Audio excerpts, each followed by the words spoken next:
स्वागत है एक बार फिर से सभी दर्शकों का सचनामा इंडिया प्लस न्यूज के स्पेशल प्रोग्राम जीवन परिचय में। जीवन परिचय के एपिसोड में आज हम बात करने वाले हैं एक ऐसे व्यक्ति के जीवन के बारे में जिसने इन दिनों मुजफ्फरनगर में पत्रकारिता के क्षेत्र में अलग अलग झंडे गाड़ रखे हैं। जी हाँ, मैं बात कर रहा हूँ, हमारे साथ मौजूद हैं मुजफ्फरनगर के वरिष्ठ पत्रकार राकेश शर्मा जी। सर, बहुत बहुत स्वागत है पहले आपका। धन्यवाद तनवीर। सर, पहले तो आपको हाल ही में जो अवार्ड मिला है उसके लिए बहुत बहुत शुभकामनाएं हमारे चैनल की पूरी टीम की ओर से। धन्यवाद धन्यवाद। सर, जीवन परिचय का जो हमारा एपिसोड है उसमें हम जो अलग अलग क्षेत्र में अलग अलग कार्य करके अलग अलग उपलब्धियां हासिल कर रहे हैं, इस तो उनके जीवन के बारे में हम जानते हैं। पत्रकारिता के क्षेत्र में लगातार आप झंडे गाड़ रहे हैं, तो सर सबसे पहले जानना चाहेंगे आपके जीवन की शुरुआत कहाँ से हुई, जन्म कहाँ से हुआ? देखो तनवीर, मेरा जन्म मुजफ्फरनगर का एक ऐतिहासिक कस्बा है जानसठ। जानसठ के एक मध्यम परिवार में हुआ है। मेरे फादर श्री सुभाष चंद्र शर्मा जी, वो एक टेलिंग का काम करते थे और मध्यम परिवार था।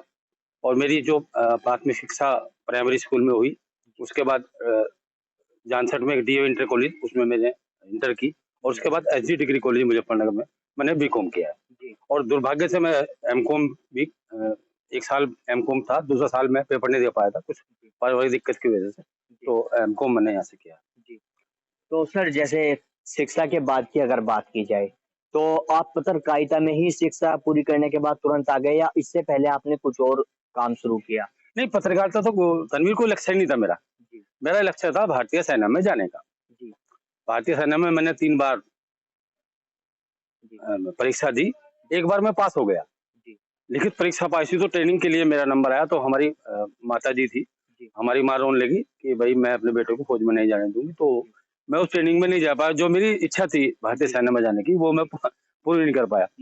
उसके बाद जो है मैंने फिर प्रयास किया, तो भारतीय खाद्य निगम में मैं सुपरवाइजर पद पे मेरी तैनाती हो गई और मैंने 28 दिन केवल काम किया वहाँ। और एक जुनून था कि कुछ समाज के लिए करना है, कुछ अलग से करना है, क्योंकि वहाँ का जो माहौल था खाद्य निगम का, वो अलग टाइप का माहौल था। सुबह शाम मतलब एक तरह से जुआ नशा ज्यादा चलता था, तो हम बड़े दुखी हुए। हम दुखी हो गए। हमने 28 दिन बाद ही भारतीय खाद्य निगम की नौकरी से लिखित में रिजाइन कर दिया कि हम आपके यहाँ नौकरी नहीं कर सकते। उसके बाद मैं कुछ दिन लखनऊ रहा। शिक्षा मंत्री डॉक्टर मसूद थे, वो मेरे अच्छे दोस्त थे, मैं उनके साथ रहा हूँ। और उसके बाद अचानक मैं मुजफ्फरनगर आया, तो अचानक मेरा मन बदला कि मैं कुछ करूं। तो अचानक मैं अमर उजाला में शुरुआत तो मेरी मुजफ्फरनगर बुलेटिन से। मुजफ्फरनगर बुलेटिन ने जो है एक विज्ञापन निकाला था कि पार्ट टाइम रिपोर्टर की जरूरत है, तो मैंने शुरुआत बुलेटिन से की थी। उसके बाद अमर उजाला में रहा और मैं सबसे लंबा कार्यकाल अमर उजाला में रहा है। 28 साल करीब मैंने अमर उजाला में दिए और 6 साल मेरे आज तक में भी रहे हैं। आज तक में मैं मुजफ्फरनगर, बागपत और देवबंद के इंचार्ज के रूप में मैंने वहाँ काम किया। तो सर, पत्रकारिता में जैसे शुरुआत हुई, उस समय की पत्रकारिता में और आज की जो पत्रकारिता है, किस तरह से आप देखते हैं, किस तरह का बदलाव आपको लगता है? तनवीर, जमीन आसमान का बदलाव है। पहले पत्रकारिता केवल मान सम्मान की पत्रकारिता होती थी और अब पत्रकारिता में बहुत अंतर आ गया है, क्योंकि नई पीढ़ी जो आ रही है वो पढ़ने की स्थिति में नहीं है, ना वो कुछ पढ़ना चाहती है। केवल अहंकार उनके अंदर है कि मैं पत्रकार बन गया हूँ, मैं ये हो गया हूँ। अहंकार आ गया है। पत्रकार का मतलब ये थोड़ी आप भगवान हो गए, आप भी इंसान है। ये बदलाव आया है। और एक आत्मबल जो पत्रकार में होता था, उस आत्मबल की कमी पत्रकारों में आ गई है। वो दोषारोपण दूसरे पे करते हैं। अपना काम जो है, हमारा काम है समाज का जो आईना है, हमारे समाज का आईना है। समाज में जो हो रहा है, जो गलत है उसे गलत दिखाना है, जो सही है उसे सही दिखाना है। ये हमारा मूल काम है, जिससे हम लगातार भटक रहे हैं। तो सर, जैसे लगातार मीडिया पे आज के समय में आरोप के गोदी मीडिया हो, आप तो आज के समय में इस तरह की भी लगातार चीजें आती हैं। अगर ग्रामीण क्षेत्र में जाते हैं तो कई बार गांव के लोगों के विरोध का सामना भी मीडिया को करना पड़ता है कि आप तो गोदी मीडिया हो। देखो धनवीर, ये तो मेरे हिसाब से राजनीति से प्रेरित मामला है। गोदी मीडिया है, ये कोई मैं इसे सही नहीं मानता। आप देख लीजिए, जिसकी सरकार होती है, क्योंकि सरकार जिसकी होगी मीडिया उसी की तरफ, क्योंकि उसके पास ज्यादा बताने के लिए बहुत कुछ होगा, तो मीडिया उसी की बताती है जिसकी सरकार होती है। ये कोई पहली बार नहीं हो रहा है, क्योंकि मैंने अपने 30 साल के करियर में देखा है कि सरकार जिसकी भी रही है, चाहे मुलायम सिंह की रही हो तो मुलायम सिंह की तरफ रहे हैं। उस समय आरोप लगे कि ये तो मुलायम सिंह की मीडिया हो गई है, अखिलेश की मीडिया हो गई है, ये तो कांग्रेस की मीडिया हो गई है। तो ये तमाम वक्त के साथ ये जुमला जो है वक्त के साथ बदलता रहता है कि क्योंकि अब इस समय मोदी की सरकार है तो अब गोदी मीडिया हो गई है, कल दूसरी सरकार आएगी तो ये दूसरी मीडिया बन जाएगी। तो ये तो कोई इशू नहीं है, मैं तो इसे क्योंकि लोगों के अपने दिमाग की उपज है, इसे मैं कोई गंभीरता से नहीं लेता। तो सर जैसे लगातार आपने भी पत्रकारिता के बारे में बताया, पत्रकारिता और लोग भी मुजफ्फरनगर में कर रहे हैं, लेकिन जिस तरह से पत्रकारिता में आपने झंडे गाड़े हैं, और लोगों की इस तरह की तस्वीरें सामने नहीं आ रही हैं। अभी देखा था हमने कि राष्ट्रपति के द्वारा भी आपको सम्मानित किया गया। पहले तो उसी के बारे में हम जानना चाहेंगे सर, क्योंकि आप लोगों का हम जीवन इसलिए दिखाते हैं, जो अलग कार्य करते हैं, ताकि और लोग भी जो इस क्षेत्र में काम कर रहे हैं, वो आप जैसे लोगों से सीख ले सके।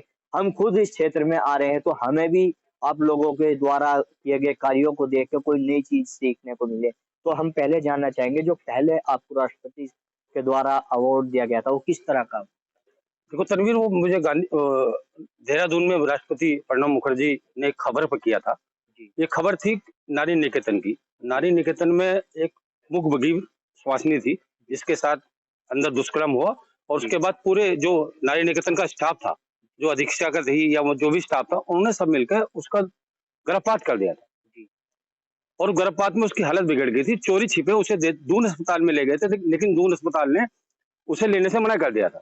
तो ये खबर सनसनीखेज खबर थी। हमने इस खबर का खुलासा किया था। लगातार धमकियां भी मिली हमें, कई महीने हम लगातार संघर्ष में रहे, सरकार से भी दबाव पड़ा, शासन प्रशासन से भी दबाव पड़ा, लेकिन खबर सच थी और उस खबर को हमने आखिर तक उस खबर के लिए लड़े, और उसका नतीजा ये हुआ कि उसमें 8 लोग, 7 या 8 लोग थे, उसमें उन सबको सजा हुई है, क्योंकि वो दोषी पाए गए, कोर्ट ने भी दोषी माना और उन्हें सजा दी। और सर उसके बाद फिर मुख्यमंत्री के द्वारा भी आपको सम्मानित किया गया, वो किस तरह का सम्मान समारोह था? वो राष्ट्रपति से पहले का सम्मान था। मुख्यमंत्री हरीश रावत ने मुझे बेस्ट क्राइम रिपोर्टर का अवार्ड दिया था।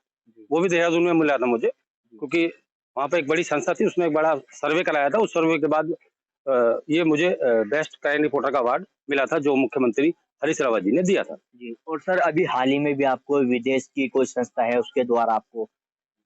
देखो तनवीर, मैं एक न्यूजीलैंड की संस्था है उससे जुड़ा हूँ काफी समय से, और उनके लिए काम भी कर रहा हूँ। मैं भारत में रहते, मुजफ्फरनगर में रहते ही न्यूजीलैंड के लिए यहीं से खबरें भेजता हूँ व्हाट्सएप से, और वो खबरें मेरी वहाँ लगती है। तो उन्होंने क्योंकि एक फाउंडेशन बना है, न्यूजीलैंड भारत फाउंडेशन बना है, जो केवल यहाँ के व्यापार के सिलसिले में, कल्चर संस्कृति के साझा करने में, और जो भारत निर्मित सामान है उसके एक्सपोर्ट करने के लिए, और भारत में पूंजी निवेश के लिए, इसके लिए एक संस्था फाउंडेशन बना है। उसी फाउंडेशन ने देहरादून में एक सम्मान समारोह किया था। उस सम्मान समारोह का नाम था ग्लोबल विजनरी अवार्ड। उसमें 9 लोगों को सम्मानित किया गया। उसमें एक नाम मेरा भी था। पत्रकारिता क्षेत्र में मुझे ग्लोबल विजनरी अवार्ड से सम्मानित किया गया है। मेरे अलावा रिटायर्ड डीजीपी हैं उत्तराखंड के, श्री अशोक कुमार जी, और एक एएसपी हैं श्री मुकेश ठाकुर जी। उसके अलावा 9 लोगों को इस अवार्ड के लिए सम्मानित किया गया। तो सर जैसे लगातार आपको अवार्ड मिल रहे हैं, विदेश से भी अब आपको अवार्ड मिल रहे हैं, तो क्या कहना चाहोगे आज के जो युवा पीढ़ी है पत्रकारिता के क्षेत्र में जो कार्य कर रही हैं, वो किस तरह की सीख ले आपके द्वारा बताए गए, किस तरह के वो रास्ते अपनाएं, आप क्या उनके लिए बताना चाहोगे? नहीं, मैं तो जितने युवा पत्रकार में सबसे मिलता हूँ, सबसे ये कहता हूँ, वजन अपनी वाणी कम बोलो, जो बोलो नापतोला बोलो। किसी के बारे में कोई भी दोषारोपण जब तक मत करो जब तक आपके पास कोई साक्ष्य ना हो। और पत्रकारिता का मूल मंत्र है, तथ्य पवित्र है और टिप्पणी स्वतंत्र है। तथ्य के आधार पर अगर आपके पास तथ्य है, कोई अफसर हो, कोई नेता हो, कोई भी हो, आप उसके खिलाफ ठोक के लिख सकते हैं। उसके लिए घबराने की जरूरत नहीं है आपको। और ये कह देना कि साहब वो सत्ता के दबाव में आने का मतलब ही नहीं हमारा। हमारा काम है जो सच है वो दिखाना। तो कम से कम इस आत्मबल के साथ, और खासतौर से मैं युवाओं से ये कहना चाहता हूँ कि वो पहले पत्रकारिता का उद्देश्य पढ़े। पत्रकारिता में आ तो गए हैं, लेकिन पत्रकारिता में आए क्यों हैं, उनका मकसद क्या है, उद्देश्य क्या है पत्रकारिता का, ये इसका भी आकलन जानना जरूरी है। तो नए पत्रकार जितने भी आ रहे हैं वो पढ़ते नहीं है, उन्हें पढ़ने की जरूरत है, बड़ों का सम्मान करने की जरूरत है, छोटों को प्यार देने की जरूरत है। तो ये जब तक हम नहीं पढ़ेंगे, जब तक हम नहीं समझेंगे कि हम जिस पेशे में हैं उस पेशे का अर्थ क्या है, उद्देश्य क्या है, हम समाज को क्या दे सकते हैं, तो इसमें हमें सोचना पड़ेगा। खासतौर से युवाओं को तो मैं बार-बार यही कहूँगा कि थोड़ा पढ़ें, गुने उसके बाद कुछ बात करें। और जब तक नहीं पढ़ेंगे, जब तक जानकारी आपके पास नहीं होगी, तो पत्रकारिता में आप आगे नहीं बढ़ पाएँगे। तो सर क्या कहना चाहोगे जिस तरह से आज का जो माहौल चल रहा है, अभी चुनाव भी आगामी 2024 के आने वाले हैं। किस तरह से पत्रकारिता के क्षेत्र में हमारे जैसे युवाओं को काम करना चाहिए? और भी बहुत सारे साथी ऐसे हैं जो यूट्यूब चैनल पे भी काम कर रहे हैं, अलग-अलग बैनरों में काम वो कर रहे हैं। तो वो किस तरह से मतलब अपना लक्ष्य बनाए, कैसे वो मतलब कुछ अलग हट के कार्य कर सकें? देखो तस्वीर में जो खबरें देख रहा हूँ, यूट्यूब की खबरें हैं या वेबसाइट वाली जो ग्रुप चल रहे हैं, उन ग्रुप में केवल हम लोग का मकसद एक रह गया है, पुलिस। हमारा पूरा फोकस पुलिस पे है या प्रशासनिक अफसरों पे है। हम लीक सेट का काम नहीं कर पाए। जब तक आप लीक सेट के काम नहीं करेंगे, कोई खोजी खबर नहीं लाएंगे, कुछ समाज से जुड़ी अन्य चीज नहीं लाएंगे, जब तक आप आगे नहीं बढ़ पाएंगे। केवल जो पुलिस बोल रही है, जो प्रशासन बोल रहा है, हम उसी पे चल रहे हैं। उसी का फोकस हमारा पूरा रह गया। पूरी मीडिया जो है उसी पे फोकस पे है कि पुलिस प्रशासन क्या कर रहा है, उन्होंने क्या अच्छा काम किया है, उसी पर उनका फोकस है। लेकिन जो समाज से जुड़ी चीजें हैं, जो कुरीतियां हैं समाज से, या जो सरकारी जो योजनाएं हैं, उनका जो है दुरुपयोग हो रहा है, उनको जो है जहां तक पहुंचना चाहिए गरीब तक वो नहीं पहुंच पा रही है। उसमें बीच में बहुत सारे दलाल आज भी हैं। तो हम उस तरफ हमें बढ़ना है, लीक सेट के पत्रकारिता करनी पड़ेगी। केवल प्रेस नोट पे पत्रकारिता, क्योंकि अब प्रेस नोट पे पत्रकारिता हो गई है, इससे थोड़ा बदलना पड़ेगा। जब भी हम थोड़ा अपने आगे बढ़ पाएंगे और हमारा नाम जो भी करेगा, देखो इसमें ये है कि पत्रकारिता में जो भी करेगा वो उसका नाम रोशन होगा, वो उसे कोई छिपा नहीं सकता। और सर उन बच्चों के लिए क्या कहना चाहोगे? हर साल जो है हमारे यहाँ पे भी कई कॉलेज हैं जिनमें पत्रकारिता की पढ़ाई की जाती है। बहुत सारे बच्चे पढ़ के आते हैं, लेकिन पढ़ाई पूरी करने के बाद उनके सामने कोई खास ऑप्शन नहीं है। वो मतलब पढ़ाई पत्रकारिता की कर ली है, बाद में वो अलग-अलग क्षेत्र में बहुत सारे बच्चे ऐसे हैं। देखो, जहाँ तक आपने पत्रकारिता के बच्चों की बात की, क्योंकि मैं तो करीब बहुत सारे बच्चे मेरे साथ में अब भी काम कर रहे हैं। उसमें 2-4 बच्चे हैं जो जिन्होंने आगे बढ़े हैं। एक दो बच्चे जय वासु की बात करें, या दूसरा एक बच्चा से बिलासपुर का है, मैं शायद नाम भूल रहा हूँ उसका, गोपी सैनी। ये उसी पत्रकारिता क्षेत्र के निकले हैं, ये आगे बढ़ रहे हैं। दिक्कत क्या है, जो कॉलेज की पत्रकारिता है वो केवल किताबी पत्रकारिता है। हमें चाहिए व्यवहारिक पत्रकारिता, क्योंकि व्यवहारिक ज्ञान आप पत्रकारिता कोर्स के रूप में नहीं मिल पा रहा है। जब तक हम कॉलेजों में व्यवहारिक ज्ञान किसी को नहीं देंगे पत्रकारिता का, क्योंकि हम सपने दिखा रहे हैं, हम केवल कोर्स के रूप में सपने दिखा रहे हैं कि आप ये बन जाएंगे, ये बन जाएंगे। लेकिन जब वो फील्ड में आता है तो फील्ड में उसके सपने जगना शुरू हो जाते हैं, क्योंकि फील्ड अलग है। फील्ड का ज्ञान बहुत जरूरी है। और मैं तो कहीं कॉलेजों में जाता हूँ, मैं सबको, जितने निदेशक हैं या उनके संचालक हैं, उनसे बोलता हूँ कि अपने बच्चों को आप थोड़ा व्यवहारिक ज्ञान पत्रकारिता का, क्या क्या चुनौतियां हैं, क्या क्या दिक्कत आपको आनी है, ये भी सब बताएं।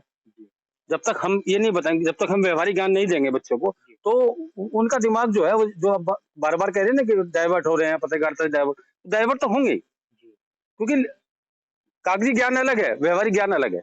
तो हम दोनों का समावेश करना पड़ेगा, कागजी ज्ञान के साथ व्यवहारिक ज्ञान भी हमें बच्चों को देना होगा। सर बहुत-बहुत धन्यवाद, आपने अपना कीमती समय हमें दिया। बहुत कुछ सीखने को आज इस चर्चा में हमको भी मिला। ठीक है, धन्यवाद तनवीर, बहुत बहुत धन्यवाद। तो जीवन परिचय के इस एपिसोड में आज हमारे साथ मुजफ्फरनगर के वरिष्ठ पत्रकार राकेश शर्मा जी मौजूद थे। राकेश शर्मा जी के जीवन के बारे में हमने जाना है और ये इंटरव्यू उन लोगों के लिए बेहद देखना जरूरी है जो पत्रकारिता के क्षेत्र में इन दिनों काम कर रहे हैं। पत्रकारिता के क्षेत्र के लिए अलग-अलग चर्चा हमने राकेश शर्मा जी से की है और पत्रकारिता क्षेत्र में कैसे कुछ अलग हट के कार्य किए जा सकते हैं, कैसे हम भी राकेश शर्मा जी की तरह अलग-अलग झंडे गाड़ सकते हैं, ये तमाम चीजें आज हमको भी यहाँ पर सीखने को मिली है। जीवन परिचय के अगले एपिसोड में फिर किसी महान हस्ती के साथ जल्द हाजिर होंगे। Tanveer Malik, Sachnama, India plus news, Muzaffarnagar.